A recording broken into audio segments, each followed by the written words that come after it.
Hey guys, welcome back. I'm Lavonda Handy, licensed marriage and family therapist from Truth Center for Health and Healing. I got my girl Nicola Pierre-Smith, LPC, licensed professional counselor for melanated women's health. And today we are talking about overcoming negative childhood experiences. You Whew, seem hyped up for this one, Lavonda. that was a mouthful, wasn't it? It was.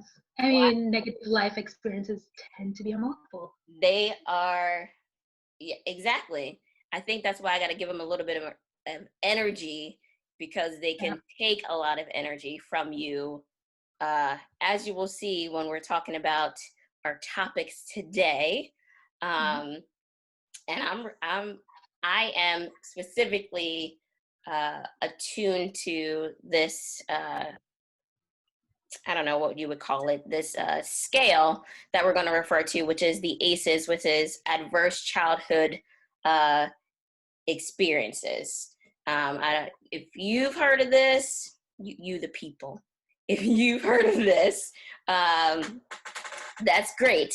If you haven't, you've most likely experienced it, which is a scale of different things. This researcher decided in 1998 there's a negative impact that childhood experiences have on us, and he put it out in three categories. Those three categories are abuse, neglect, and household dysfunctions.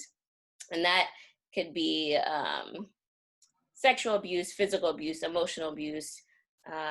Neglect means not having food, not having shelter. Some of those dysfunctions are if you've grown up with a parent or a family member with treated or untreated mental health, someone that's incarcerated.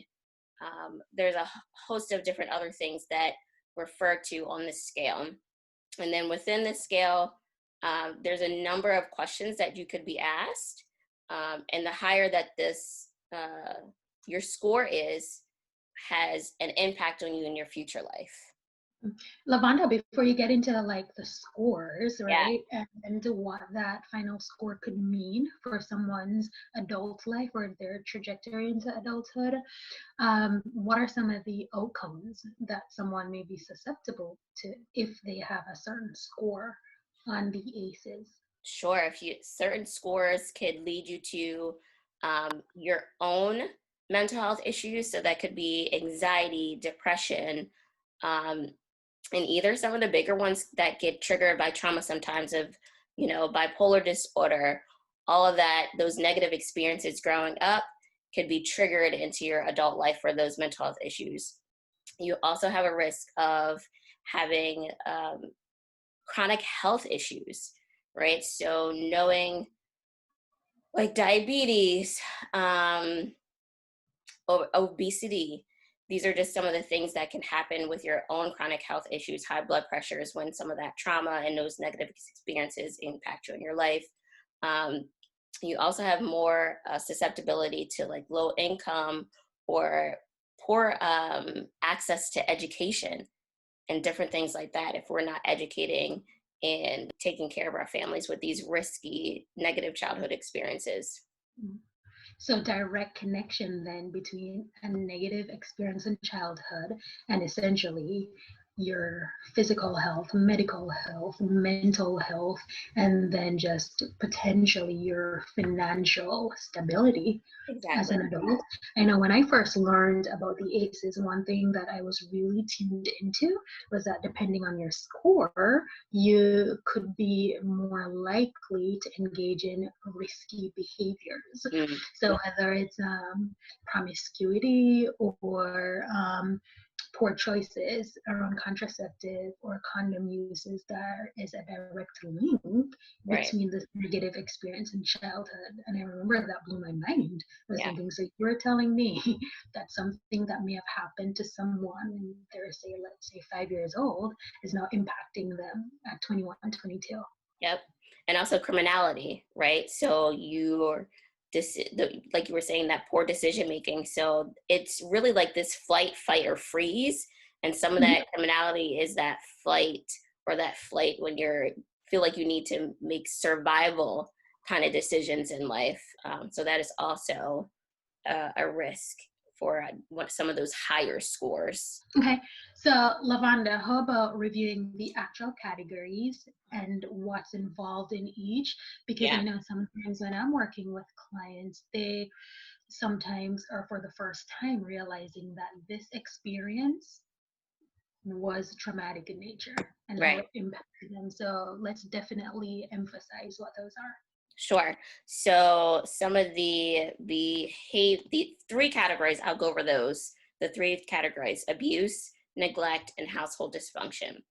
Under abuse, it is physical, emotional, and sexual.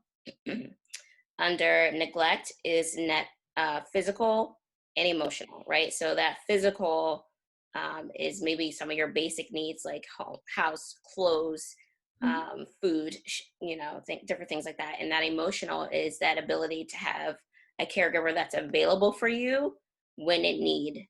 And then household dysfunctions are mental illness, incarcerated relative, mother treated violently, so like domestic violence, substance abuse, and divorce, or what we can more likely see in some of these low-income families or people of color is, parents aren't even married ever, right? And both parents aren't even available. You may be taken care of by a grandparent. So just being mindful of some of those dysfunctions within the family, and not necessarily dysfunction. I always feel like that's such a negative, that word has a negative connotation, but the transitions of who decides, the care of the child can have a negative impact later on in your life. And also for clarification too, as you were saying, really looking at what that word dysfunction means, the other thing is when the original ACEs study was done, they looked at divorces and the impact of that on someone's development. It's not necessarily that Black and brown people aren't getting married, it's that the option wasn't there to talk about different family compositions, that two people may have never been married, and then that impacts the child based on if one parent is inside or outside of the home, and then going back to was mother treated in an abusive way, talking about domestic violence experiences. So we're not saying that Black and brown people don't have marriages and potential divorces. We're saying that the original study never looked at categories of people that a divorce wasn't an option. So that could lead to a skewed outcome of the results if someone doesn't know how to answer that question. If a divorce happened when a marriage never happened in the first place. And what we can do is link the actual questionnaire if someone wanted to score themselves on that and just get an awareness of what are some of their risk factors based on the score that they have. And I also remember you highlighting for me that Philadelphia has a specific updated version of the ACEs questionnaire where they can have a more accurate reading of their score. So we're in Philly, so I'm familiar with that, and I'm pretty sure if it's something that people are interested in, it's looking up ACEs study in their own states to see what's happening. And so when you go ahead and complete that questionnaire, you'll want to see like where does your score lie. The score goes from 0 to 4, and if you have that 4 and above score, that is when you are more at risk for some of that, your own mental health issues or your own criminality or exposure to poor health and different things like that. So keep in mind that when you are completing the questionnaire and then having a check at your life, like are you experiencing some of those things right now? Or did you have some of those experiences as a child that, like Nicola said, you didn't recognize were traumas or negative childhood experiences? And it's like because you're now predisposed to this risk doesn't mean that it's doom and gloom that you're going to end up having this outcome. All it's saying is that no, you have a predisposition. Similarly to if it were something genetic, because you have this information, you have more power to say, well, this thing is in my family system, so I know that I have to take care of myself in this way. With the ACEs, it's the same thing. You're aware of what your score is, you know what the history is, and there are some factors. One of the things that I like to talk about is the 5 C's of resiliency, and that once you start investing in these different factors, then that can lower your risk based on the ACE score and life experiences that you have. And one of the first C is connection. If you're connected with a community, with a group, with a person, like there are many kids who they have a specific teacher who's always there for them and connected, or someone in the church or someone in the community. This is something that's then a protective factor for them, because it's helping them and giving them the emotional support that they need to overcome some of the things that are happening in the home. So definitely looking on what's your connection and your support system looking like, and whether you need to improve that. The next C is communication. Are you able to then find the words to articulate what you're going through and to give it a name? If something is not identified, then it cannot be worked on. So recognizing that you have this high ACE score, or you know what, you had some emotional or physical abuse stuff in the past, and being able to label that as separate and apart from who you are. Like, you aren't the trauma, that's what happened to you, and you're working on resolving that. Another one is confidence. And what confidence really means, it's like a belief in a larger future, belief in goals that you have for yourself. And one of the goals could be like, I have a goal to get out of this family system and change your outcome. Could be that. We're not talking about lofty goals, just the goal to survive. And then how do you build on that?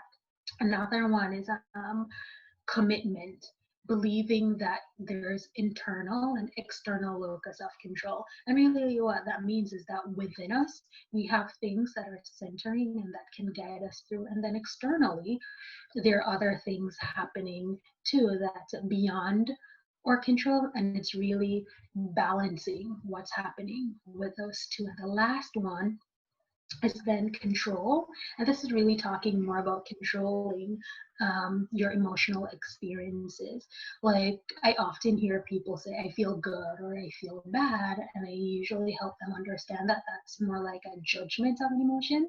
We don't have good or bad feelings. We feel uncomfortable or more pleasant because of some. And it's recognizing that once you can identify, I feel angry, I feel sad, I feel hopeless or helpless, then working on managing that emotion. So that's where the control is coming in, more in terms of your own emotions management.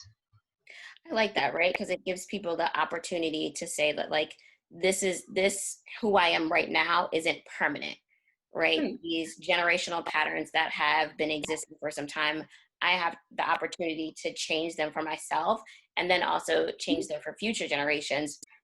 Because thinking about that is like, how do you want to raise your kids? Because the impact of how your parents raised you definitely will have an impact of how you raise your own children. But if you're doing this work on yourself and really highlighting those 5 C's like you've named them, then that pattern will be able to be broken, and you create a new opportunity for your children and future younger children and youth and such.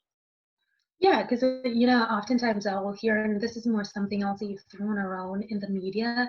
I'm strong because of what I went through. I'm strong because of my trauma. And it's like, no, you didn't need to have that experience to be strong. It's almost, in a sense, like giving power to this adverse childhood experience that was traumatic in nature. And it's like, no, you build resilience through these 5 C's. Right. Getting control of your emotions, your commitment, your confidence, communication, and then connection to some kind of support system. That's where you're getting the resilience from, and you didn't necessarily need the trauma to develop those 5 C's. Because if you think about it, families that do not have some of these negative childhood experiences have committed to the 5 C's already, Yeah. right? They're They connected. have a head start. Right. They're connected. They have community. They are able to communicate with those around them, and they're taught, that internal locus of control and different things like that. So with that head start, they're ahead of the game, but the negative experiences kind of sets you back, and you have to realign yourself so you can move forward. Yeah. So look at it this way, like you've now grown in an understanding of what your aces are, what your score is, and now you're like entering the races to say, all Right. right, like let me get myself prepared to build up these 5 aces because you didn't get the same head start as someone who didn't have this experience. Right. For sure. Yeah. So I'm Nicola Pierre-Smith at Melanated Women's Health, accompanied by Lavonda Handy at Truth Center HH. And, we're really enjoying these weekly conversations that we're having. And if you are to hit the subscribe button, we do a video every Monday. Bye.